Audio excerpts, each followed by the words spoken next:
Bonjour mes amis, eh bien, je vais faire aujourd'hui une vidéo extrêmement difficile et casse-gueule sur le Frexit. Je vais vous expliquer pourquoi je suis pour le Frexit. Alors je le fais, le moment vient, j'avais promis de la faire, j'ai fait une vidéo sur le monopole de la création monétaire. Regardez-la où j'explique les sujets de la création monétaire. Et j'avais expliqué que je ferais une vidéo sur la monnaie unique et sur le Frexit, pour expliquer pourquoi je suis pour le Frexit. Mais pourquoi je dis que c'est casse-gueule, c'est parce qu'aujourd'hui, il y a une espèce de polarisation absolue de la société française. Et donc il y a d'un côté ceux qui sont pour l'Union européenne, et qui sont des fanatiques, qui n'écoutent plus de toute façon, parce qu'ils ont une conviction ancrée en eux, qui est que la France est trop petite pour exister toute seule et qu'elle a besoin de l'Union européenne pour rayonner. C'est le discours d'Emmanuel Macron et de la caste en général, qui est très attachée à l'Europe. Et en face, il y a les agités du bulbe, ça existe aussi, qui eux ont entendu que le Frexit, ça permettrait de s'endetter autant qu'on veut, de recruter plein de fonctionnaires, de donner plein d'argent aux hôpitaux publics, et que si aujourd'hui les hôpitaux étaient en crise, et si on ne consacrait que 55% de notre PIB aux dépenses publiques, ce qui est proche de ce que faisait un pays communiste, c'est parce que si on ne fait que 55% du PIB, alors qu'on pourra en faire beaucoup plus, c'est à cause de l'Union européenne et du traité de Maastricht qui nous empêche de nous endetter, de ceci, de cela. Et je sais que je vais dire à ces gens-là des choses qui vont les ulcérer, et je redis que dans la charte des commentaires, on a tout à fait le droit de ne pas être d'accord, mais le système où dès qu'on n'est pas d'accord avec vous, c'est parce qu'on est un connard, d'énarque, de franc-maçon, de je sais pas quoi, de chauve, de bourgeois, voilà, cette façon de dire, si vous n'êtes pas d'accord avec moi, c'est pas pour des questions d'idées, c'est à cause de votre personne. Je vous vire tout de suite parce que le débat démocratique ne se limite pas à vous et aux gens qui vous ressemblent. Le débat démocratique, il est ouvert à tous. Et si vous n'êtes pas capable d'écouter des arguments donnés par des gens qui ne vous ressemblent pas, c'est que vous êtes des petits fachos et je vous vire de ma chaîne. Voilà. Donc, je suis tout à fait prêt à entendre des critiques. Alors je sais que plein de gens me disent « Ah, vous voulez pas de critiques ?» Non, mais critiquer, débattre, vous comprenez, ce n'est pas critiquer les gens. Débattre, c'est échanger des idées. Donc, si votre quotient intellectuel ne vous permet pas de faire la différence entre débattre sur un sujet et attaquer les gens personnellement, je vous vire, vous êtes trop con pour être sur ma chaîne. Voilà, c'est carré comme ça. Mais j'en ai marre de ces gens qui vous disent « Ah, je peux pas vous traiter de connard d'énarque, vous n'aimez pas le débat. » Ça n'a rien à voir avec un débat. Voilà. C'est juste de l'attaque gratuite, ça montre votre débilité et je ne veux pas que vous veniez polluer mon fil de commentaires. Voilà, c'est carré comme ça. Bon, alors donc je vais expliquer pourquoi je suis pour le Frexit et pourquoi aujourd'hui un certain nombre de gens le sont aussi, mais pour de très mauvaises raisons. Et notamment l'illusion démagogique selon laquelle le jour où nous aurons quitté l'euro et l'Union européenne, nous pourrons recruter plein de fonctionnaires et donner plein d'argent aux hôpitaux. Cette illusion, je voudrais vous expliquer pourquoi elle ne tient pas. Mais on va faire les choses par étapes. Je vais vous dire d'abord pourquoi moi je suis pour le Frexit, première partie, et je vais ensuite vous dire ce qui va se passer le jour où on va faire le Frexit. Et 3, les solutions que le général de Gaulle avait imaginées et les solutions que nous devrons utiliser pour remettre ce pays à flot une fois que nous aurons fait de façon salutaire le Frexit. Alors d'abord, pourquoi je suis pour le Frexit? C'est que je le vois bien, j'ai pas mal discuté ces derniers temps avec des Français et je vois bien qu'il y a une ignorance du fait européen chez les Français. C'est-à-dire qu'il y a vraiment eu une construction, un narratif comme on dit, sur l'Europe. On l'a créée à partir de rien sur un champ de ruines en 1957 avec le traité de Rome. Et l'Europe a garanti la paix et la sécurité du continent depuis 1957. Donc, ça c'est un vaste pipeau, je le redis, mais j'ai entendu des gens très sérieux, des énarques me dire, il y a eu la paix, le dire de façon très agressive, mais pourquoi vous pensez qu'il y a eu la paix depuis 1957 en Europe grâce à l'Union Européenne? Non, on le redit, la paix a été garantie par le mur de Berlin, par la dissuasion nucléaire et la capacité de la Russie à écraser l'Europe si les Américains l'attaquaient. Et inversement, si la Russie attaquait l'Europe, la Russie se faisait écraser par les bombes américaines. Ça n'a rien à voir avec l'Union Européenne. En revanche, l'Union Européenne est un projet impérial qui est fondamentalement germano-centré. En réalité, je vois bien que les Français n'ont pas compris, mais il y a toujours eu deux projets impériaux très opposés sur le continent européen. Il y a eu un projet que je vais appeler franco-latin, qui est un projet de construction de l'Europe de nature jacobine et par la conquête militaire. C'est le projet de l'Empire romain. Vous savez que l'Empire romain se projetait, avait l'intention d'occuper les zones germaniques. Et c'est à la bataille de Teutobourg que finalement Varus et ses 3 légions ont été détruits et que l'Empire romain a renoncé à occuper l'espace gothique, si vous voulez, l'espace germain. Et l'Empire romain donc s'est contenté du sud de l'Europe, mais par la conquête militaire, et du bassin méditerranéen par la conquête militaire. Et ensuite, une fois que l'Empire romain s'est effondré, il y a eu d'autres projets militaires continentaux. Alors d'abord, l'Empire romain d'Orient autour de Constantinople a essayé de reconstituer un nouvel empire, de regagner des terres perdues conquises par les barbares. Mais parmi les barbares, Charlemagne a eu l'intention de reconstruire un empire sur le mode de l'Empire romain, et il y est en partie parvenu. Sauf que, comme vous le savez, l'affaire de Roland à Roncevaux fait que il n'a pas pu reprendre l'Espagne. Et Bonaparte est évidemment le dernier qui a réussi à constituer un empire, même éphémère. Et je vais dire 3 mots du nazisme, parce que le nazisme, d'une certaine façon, c'est l'Allemagne qui a essayé de se doter d'un empire, et on sait ce que ça a donné. L'Allemagne a essayé d'avoir une vision, d'une certaine façon, latine de l'Europe, de la construction européenne, par la conquête militaire. Mais face à ce projet d'essence franco-latine, qui a toujours été un projet de conquête, il y a toujours eu un projet prussien, allemand, de construction par une autre méthode. Et dans cette construction historique, l'épisode nazi est une anomalie. Parce qu'en réalité, l'Allemagne a toujours eu une vision beaucoup plus déconcentrée du projet impérial européen. Vous savez que dans l'héritage de Charlemagne du traité de Verdun de 843, il y avait la construction d'un royaume germanique qui a donné lieu à différents projets, notamment celui de Frédéric II Barberousse. On va pas s'étaler là-dessus. Ce qu'il faut retenir, c'est qu'au XIXe siècle, la Prusse, face à l'émiettement de l'Allemagne, la Prusse a décidé d'utiliser l'union monétaire et l'union douanière comme une méthode pour reconstituer l'Empire allemand. Et donc il y a eu une phase qu'on appelait le Zollverein, à partir des années 1830 jusqu'en 1870, qui aboutit à la création de l'Allemagne. Rappelons que la création de l'Allemagne a été proclamée, de l'Empire allemand, a été proclamée à Versailles, après que les Allemands nous ont battus. Il ne faut jamais oublier que l'Allemagne existe grâce à la France, et dans la guerre contre la France.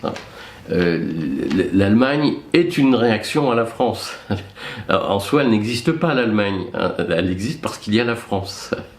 Et donc les Allemands, et notamment Bismarck, à partir de 1850, étendent les frontières de la Prusse grâce à la création du Deutschmark et grâce à des unions douanières qui font que petit à petit les petites principautés allemandes, le patchwork allemand, fusionnent dans un grand ensemble, dans un grand marché commun.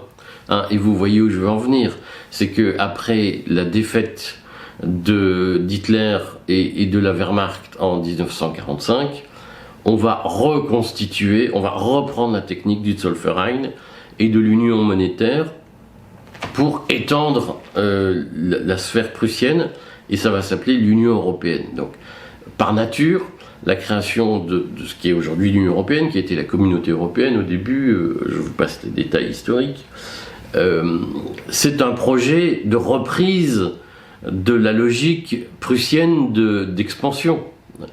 Et donc, c'est par nature un projet prussien, un projet impérial prussien, qui est fondé sur la contestation du projet impérial français, du projet franco-latin. Et cette logique de l'Union européenne est par nature la reprise de l'Empire de Charles Quint, si vous voulez. Hein. C'est-à-dire la constitution d'un grand bloc fondé sur une multitude d'États, mais qui sont intégrés dans un système supranational, avec une monnaie unique. Et le traité de Maastricht, c'est l'expansion du Deutschmark à l'ensemble de l'Europe, sur le modèle de ce qui s'est passé en Allemagne dans les années 1850. Et évidemment, la logique de ce projet, c'est de germano-centrer l'Europe. C'est-à-dire d'accorder, d'un point de vue monétaire, un primat à l'industrie allemande. C'est ce qui s'est produit. Vous savez que, j'utilise toujours pour essayer de résumer la stratégie allemande, j'ai cette formule qui est un peu sarcastique, qui est que un jour, comme je suis marié avec une femme plus jeune que moi, je dis je vais t'offrir une voiture parce qu'on a besoin de garder sa femme, donc on lui offre une voiture. Je sais, je vais encore me prendre plein de remarques féministes. Je lui dis qu'est-ce que tu veux comme voiture? Il m'a dit une Audi. Alors moi, je lui ai dit, dans ma famille, on n'achète pas de voiture allemande. C'est comme une règle. Bon. Et ce qui est sûr, c'est que vous achetez une Audi, quel que soit le prix. C'est-à-dire que Audi peut augmenter le prix de sa voiture de 20%. Vous achèterez une Audi parce que c'est une Audi. Vous n'achèterez pas une Renault si le prix augmente de 20%. Je l'ai vu, j'avais du coup acheté une DS3 à ma femme. J'ai pas le permis, donc c'est pour ça que je suis obligé d'offrir des voitures aux autres. Et la DS3, moi j'ai dû l'acheter à l'époque à peu près 20 000 euros. C'était il y a un peu plus de 10 ans. Et maintenant, les DS3, Citroën a essayé de les refourguer à 40 000 euros. Sauf que Citroën, c'est pas Audi. Ça veut dire quoi cet exemple? Ça veut dire que l'Allemagne, elle peut vendre ses produits industriels à n'importe quel prix. Les gens les achètent parce qu'ils ont une bonne image, et notamment une image de qualité, Deutsche Qualität. Et ce qui fait que les Allemands peuvent avoir une monnaie forte. Beaucoup de gens ont oublié ce que ça voulait dire. Ils arriveront quand même à vendre leurs produits à l'étranger, à les exporter, parce que les gens achètent à n'importe quel prix les produits allemands. C'est ce qu'on appelle la compétitivité hors prix. Et la France n'a pas de compétitivité hors prix, c'est-à-dire qu'on n'achète pas une voiture française à n'importe quel prix, on n'achète pas une Clio à n'importe quel prix. C'est le problème de l'industrie française qui est dépendante du taux de change. Alors donc, les Allemands ont imposé une monnaie unique parce qu'ils savaient qu'une monnaie unique forte, qui était l'euro, avec une parité quasi parfaite avec le dollar, parce que ça leur profitait et qu'ils savaient qu'en maintenant un euro fort, effectivement, l'industrie française, surtout l'industrie française, l'industrie britannique aussi, qui avait l'habitude de s'ajuster par des dépréciations, par des dévaluations, ils savaient que ces industries allaient souffrir et qu'elles allaient devoir, d'une façon ou d'une autre, émigrer. C'est ce qui s'est passé. L'arrivée de l'euro a accéléré la désindustrialisation de la France. Bon, les Français n'ont jamais été des fanats de l'industrie, mais l'euro a javelisé l'industrie française. Donc le projet d'Union européenne, le projet du traité de Maastricht, est bien un projet d'avantages, de privilèges accordés à l'Allemagne. Et c'est ce qui s'est produit. Le projet impérial prussien, qu'on appelle l'Union européenne, a affaibli la France et l'a globalement désindustrialisé. Objectif atteint. Alors, moi je suis d'accord pour dire que pour reconstruire ce pays, pour lui redonner de la prospérité, il est indispensable de sortir de la zone euro. est probablement indispensable de sortir des réglementations européennes qui favorisent l'industrie allemande. Je n'ai pas de problème là-dessus. La question, c'est comment ça va se passer? Alors, je ne vais pas rentrer dans les techniques pour expliquer la douleur du Brexit, hein. Mais nous devrons en passer par là, c'est-à-dire que sortir d'une monnaie unique, c'est un truc qui n'est pas simple. Mais on laisse les problèmes d'intendance de côté. On va revenir à ce que ça veut dire sur le fond. Ça signifie que lorsque nous allons recréer le franc français, on est d'accord, on ne s'appesantit pas sur les détails, on va droit au but. Lorsque nous allons recréer le franc français, nos Clio, je vais prendre cet exemple, nos Clio, une Clio ça coûte combien? 15-20 000 euros, on va dire. 15 000 euros. Nos Clio, on ne va plus les vendre 15 000 euros, on va les vendre 100 000 francs.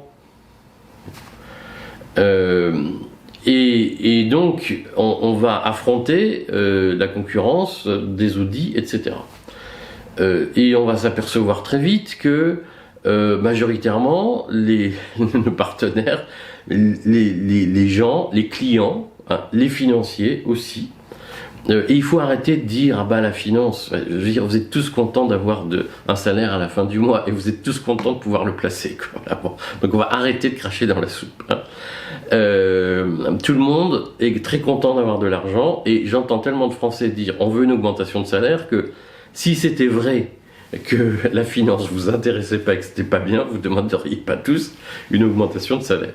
Et donc à un moment donné, nos partenaires vont dire est-ce que on préfère placer notre argent en francs français ou en Deutschmark?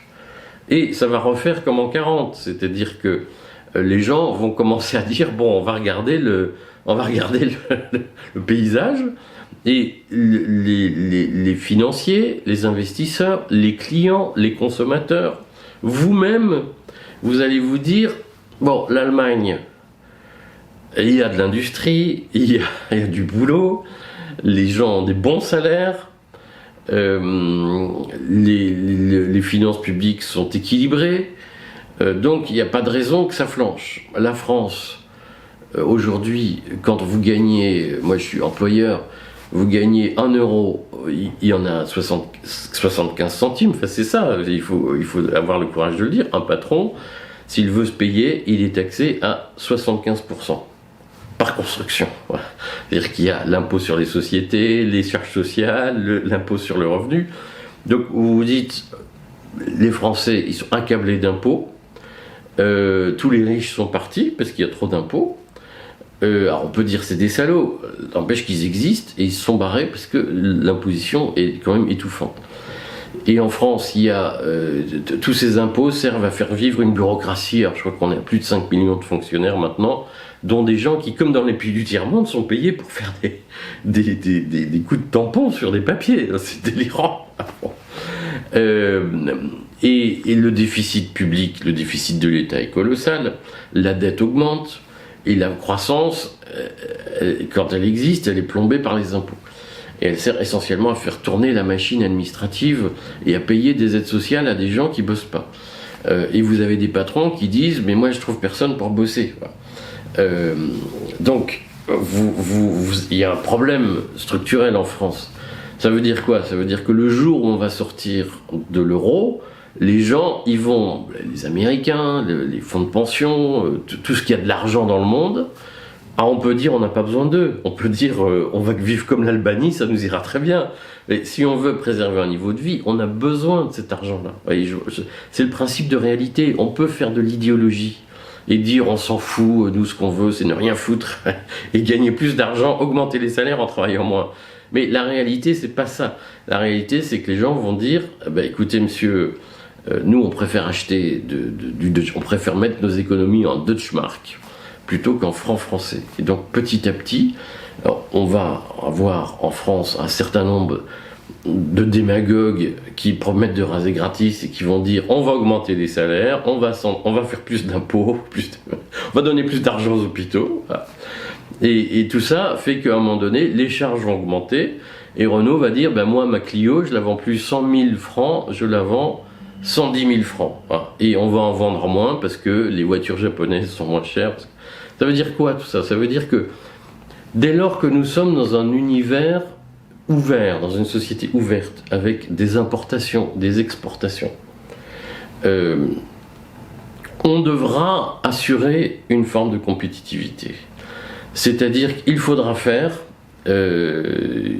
face à la concurrence, et donc il va falloir à un moment donné assainir notre situation pour pouvoir exporter. Ou alors on continue à s'appauvrir, c'est-à-dire qu'on dit nous on ne sait pas construire de téléphone portable, on ne sait pas construire d'ordinateur, on sait pas faire on n'a pas de moteur de recherche comme Google, on est complètement dépendant de l'étranger et ça nous va très bien. Simplement, si c'est pour continuer à être dépendant économiquement des autres, autant rester dans l'Union européenne, vous comprenez? C'est-à-dire que sortir de l'Union européenne pour dire on bossera pas plus et on va pas affronter la concurrence, on va faire du protectionnisme. Et vous allez devoir expliquer aux gens que le Frexit, ça se traduit par des taxes sur les téléphones portables. Voilà. Bon courage. Ça va durer 3 mois, hein. C'est-à-dire que quand on sera parti sur le Frexit va nous libérer, pour que 3 mois plus tard on dise en réalité tous les produits importés augmentent parce qu'on fait des taxes protectionnistes, je vous assure que ça va être terrible. Et quand on va expliquer aux gens que comme on dévalue le franc, du coup mécaniquement le prix des biens qui viennent de l'étranger augmente, vous allez voir que ça ne va pas durer et qu'il va y avoir une déception. Donc ça veut dire quoi? Ça veut dire que dès lors que nous aurons pratiqué le Frexit, il faudra être compétitif sur les marchés internationaux. Un certain nombre de démagogues peuvent vous raconter des conneries, mais la réalité c'est ça, c'est pas agréable à entendre. Mais autant aujourd'hui nous bénéficions de l'épargnant allemand qui garantit la crédibilité de l'euro et qui nous permet d'acheter pas cher parce que nous avons une monnaie forte des biens qui viennent de l'étranger, le jour où nous sortirons de l'euro, si nous ne faisons pas face à la concurrence, si nous ne défendons pas notre monnaie en lui accordant une crédibilité, tous les prix augmenteront, l'inflation explosera et le niveau de vie baissera. Et ça, je crois que les mecs qui vous disent le Frexit c'est la baguette magique, ils vous le disent pas, et vraiment c'est la vérité. Alors pourquoi moi je suis pour ça? C'est parce que je pense qu'effectivement, je vous l'ai dit, le projet de monnaie unique, c'est un projet d'affaiblissement de la France et de renforcement de l'Allemagne. Et que nous devons rétablir la richesse de ce pays, la prospérité de ce pays, la grandeur de ce pays, en affrontant la concurrence avec l'Allemagne. Et d'autres, les États-Unis, la Chine, le Japon. Et donc ça veut dire quoi? Ça veut dire qu'il faut faire comme De Gaulle a fait. J'ai fait une vidéo sur le plan Rueff. De Gaulle, en 1959, pour préparer la France au marché commun, il a assaini les finances publiques, il a rétabli les comptes. C'est-à-dire que nous devons, si nous voulons affronter la concurrence internationale et défendre notre indépendance économique face à nos concurrents, nous devons arrêter les déficits. Je ne peux pas dire mieux, hein. Ça veut dire qu'aujourd'hui on a un PIB, on a un déficit de 5% du PIB, c'est-à-dire environ 100 milliards. Nous devons diminuer les dépenses publiques au minimum de 100 milliards. Et en réalité, il faudra aussi diminuer les impôts. Il y a une pression fiscale trop élevée. C'est ce que disent souvent les patrons à juste titre. Il y a une pression sur les entreprises en France plus élevée de 100 milliards par rapport à l'Allemagne. C'est-à-dire qu'il faudra, en bout de course, supprimer 200 milliards de dépenses publiques, il faut le dire, et ça va être douloureux. Il faudra faire beaucoup d'efforts, et donc c'est plus facile de vous dire ça va être facile, ça va être génial, vous allez voir, c'est du mensonge. Mitterrand, il a fait le même mensonge en 81, il était élu, il a plongé la France dans la dépression en quelques mois, avec une politique économique totalement suicidaire. Donc le Frexit ne sera pas le début des jours heureux. Le Frexit sera le début d'un long effort. Voilà. Si vous n'avez pas envie de bosser, si vous n'avez pas envie de vous faire chier, vous restez dans l'Union européenne, c'est un moindre mal. Si vous voulez redevenir indépendant, il faut entendre une vérité simple. C'est que pour s'enrichir, il faut travailler. Ce que je souhaite. Et ce serait plus facile de vous dire, mais non, on s'enrichit plus en ne travaillant pas. Ben c'est pas vrai, malheureusement. Je sais que tous les enfants rêvent de ça, et je sais qu'on vous infantilise, que TF1 vous infantilise, que les médias vous infantilisent, et vous font croire que Mélenchon vous infantilise, et donc vous font croire qu'on peut s'enrichir en travaillant moins. Ben c'est pas vrai. Voilà. Après, je sais, on va m'expliquer, j'y réponds très rapidement. Si vous voulez, je ferai une vidéo sur les deux arguments qu'on va me sortir, les deux tartes à la crème. Les actionnaires, gna gna gna gna, les patrons, faut leur faire payer tout. Ah, la finance, c'est des méchants, il n'y a qu'à faire payer la finance, prendre l'argent là où il est. Si vous voulez, je ferai une vidéo pour y répondre. Je réponds simplement à l'autre question. Ce que j'entends par avant, c'est on fera une taxe sur les importations, c'est-à-dire que tous les produits qui viennent de l'étranger, ils seront taxés. On rappelle, là aussi c'est un mensonge scandaleux. Les taxes, c'est pas les producteurs qui les payent, c'est les consommateurs. Donc quand on vous explique qu'on fera une taxe protectionniste, une barrière à l'entrée, la barrière elle ne sera pas payée par Mercedes. La taxe sur les Mercedes, elle ne sera pas payée par Mercedes, elle sera payée par les acheteurs de Mercedes. Parce que les prix vont augmenter. Et donc tous ceux qui vous disent on a qu'à être protectionniste, ils vous disent on fera des impôts sur ceux qui achètent. Voilà, c'est-à-dire que vous payerez plus d'impôts. Donc ça aussi c'est du pipeau.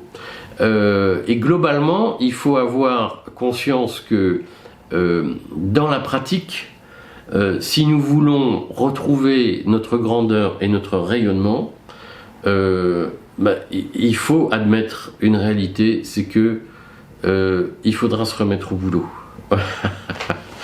Et que ce ne sera pas, je le redis, le Frexit ne sera pas le début des jours heureux, ce sera le début d'un long effort. Et je pense que ce long effort est salutaire pour notre pays, je pense que nous en avons besoin, mais je pense qu'il ne faut pas se tromper de combat, c'est-à-dire que finalement, si l'objectif c'est de jouir comme des enfants dans un parc d'attractions, hein, si l'objectif c'est la clubmédisation de la France, il y a plein de gens, il y a des écolos qui vous disent ah bah les usines, hein. Moi je connais plein de gens qui disent ah Macron a désindustrialisé, etc. C'est en partie vrai. Si on leur dit bah demain tu vois on va construire une usine au bout de ton jardin et tu vas devenir ouvrier à l'usine, ils vous disent non mais moi je veux pas d'usine près de chez moi et je veux pas travailler à l'usine. Alors, je préfère le bio, le machin, le truc. Voilà. À un moment donné, on ne pourra pas vivre éternellement dans l'injonction paradoxale. Si on veut réindustrialiser, il faudra construire des usines dans nos jardins. Et si on veut réindustrialiser, il faudra des ouvriers pour travailler dans les usines. C'est-à-dire que le grand mythe de je suis intermittent du spectacle, je suis un intellectuel, je suis prof, je suis psychologue, etc. Non, il faudra des ouvriers pour faire tourner le truc. Il faut en avoir bien conscience. On ne peut pas réclamer la Lune sans construire de fusées pour y aller. Et donc, le Frexit, ce sera une épreuve douloureuse que je souhaite parce que c'est la seule façon de redresser ce pays. Mais je crois qu'il faut ne pas être prisonnier du rêve de on nous pose des limites, c'est méchant. Voilà. Et le Frexit, ce sera moins d'argent pour les hôpitaux, ce sera des licenciements massifs de fonctionnaires, et ce sera des réductions drastiques dans les dépenses sociales. Si ça vous intéresse, je vous expliquerai plus longuement pourquoi, et je peux faire une vidéo, si vous voulez, sur la question de la taxation des actionnaires. C'est un sujet qui est intéressant. Bon, je m'attends à me faire engueuler, mais en même temps, à un moment donné, il faut être capable d'affronter la réalité.